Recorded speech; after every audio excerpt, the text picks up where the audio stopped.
Well, now to call for action today. New details are emerging involving a huge identity theft case that affects dozens of people in Kansas City. Call for Action's Keith King told us about it yesterday. He's back today with today's developments. Keith. Yeah, good evening, Mark. I spoke to one of the victims by phone today. He has hired an attorney and plans to take legal action against the suspect, Terry Lee Morrow. Just 25 years old, and investigators say Morrow is responsible for stealing the identities of at least 44 of his customers, and that number may grow.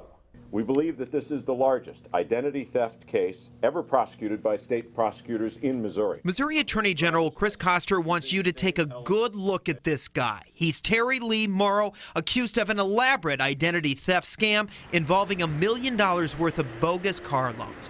Morrow owned a small used car lot, Edge Auto Sales, first in Blue Springs, then in Independence. Investigators believe he stole personal information from his customers, then created bogus driver's licenses, car bill of sales, and paycheck stubs from companies that don't even exist, all to secure the car loans.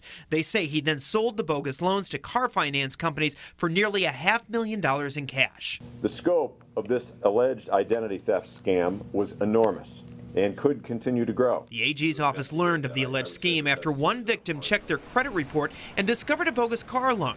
That victim contacted the AG. Investigators worked with the car finance companies and discovered other victims. Through our efforts of working with the other finance companies, we were able to identify his MO, and we're able to trace that to other loans, and that is the number we've arrived at so far. Investigators say Morrow even forged documents to create a bogus car dealership in the name of one of his customers in order to take out even more loans.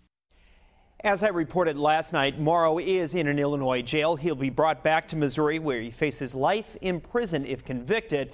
If you have had any contact with this man, the AG office wants to hear from you. Find contact information plus a link so you can do a free credit report check. Just go to KSHB.com, click Money, and Call for Action. For Call for Action, I'm Keith King.